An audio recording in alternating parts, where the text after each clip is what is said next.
All right, I got another question saying that which is the strongest position of Jupiter in the birth chart? Let me tell you, Jupiter is very good in first house, fifth house, and ninth house. Why? Because Jupiter is the Karaka for finances, Jupiter is the Karaka for fortune, for good fortune, abundance. And Jupiter is considered as expansion. The significators of planet Jupiter are expansion, development, progress, name and fame, respect, and this person will be getting easy success or maybe early success, I can say.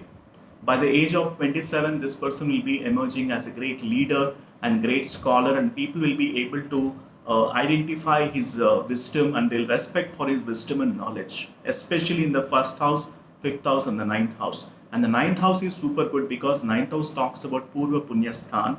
That means the deeds which you have performed in the past life. It's considered as overall blessings. So, very good planet like very good benefic planet like Jupiter is placed in the ninth house is considered as super luck. The reason being it brings a lot of good fortune to the person, and also there'll be expansion in his business and professional pursuits, and there'll be respect in the society, and they'll be getting a very good support from the elders, support from the scholarly people, and he'll be associated with the great communities as well. All right, and that is considered as the strongest position, especially Jupiter in the ninth house. He'll be able to get blessings from the ancestors, and also overall blessings will be there in his life. And this person will not be shortage of money at any point of time. If at all, if he starts any business as well, if at all Jupiter is not afflicted by Rahu or Ketu, then he will be making very good money through business from the foreign countries. Because ninth house talks about long distance journeys as well, and the long distance journeys also will be fruitful for this person.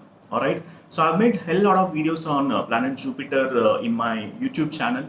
Please do check those videos also. There'll be a lot of videos you might be able to get on the significators, and also I have talked about different transits in Vedic astrology. What happens if Jupiter get transit into so and so house for so and so zodiac sign? I have spoke about it. So please do check those videos as well. And what happens if Jupiter is strong? What happens if Jupiter is weak? Also, I've spoke about it in a very detailed perspective. So you can check those videos as well.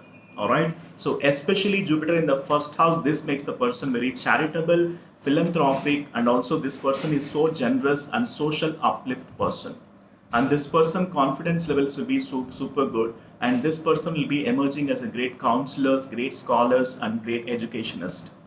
And also this person is considered as super cheerful and incapable of lasting resentment. All right. And Jupiter is placed in the fifth house. He is considered as lucky by birth. He will be giving the birth to the children who are scholarly in nature as well. And these people will be emerging as a great educationists and scholars. And this person will be pleased very easily. He can able to mingle with the people, and he is very cheerful and enthusiastic towards achieving his goals. And this person is trustworthy and honest in nature. And also this person is super religious in nature as well. And this person is sympathetic and strong in affection as well. He will be able to give proper support to his friends as well, because Jupiter is considered a super benefic planet in of all the nine planets. And if Jupiter is placed very well in the first house, fifth house, and ninth house, then it is considered as you are very lucky. All right, and second benefic planet is basically Venus. Okay, and Venus blessings are also very important for you to have a fruitful life without any much of challenges, especially. All right, so that's what happens if at all you have strong Jupiter. Okay, so I hope you got some information from this video. Please do check other videos also on Vedic astrology. I've spoke nearly I have uploaded nearly 400 to 450 videos on Vedic astrology. Please do check those videos as well. I'm sure you'll be getting a very good knowledge on Vedic astrology. Thank you so much for watching this video, and if at all you need my astrological consultations, the link is mentioned in the description section. Do book for an astrological consultation. Once I get a consultation order, I'll be able to help you with a complete analysis pertaining to your individual birth chart. It will enable me to check your birth chart for 2 to 3 hours, and then I can able to provide you the predictions. All right, so stay tuned for more videos, and bye for now.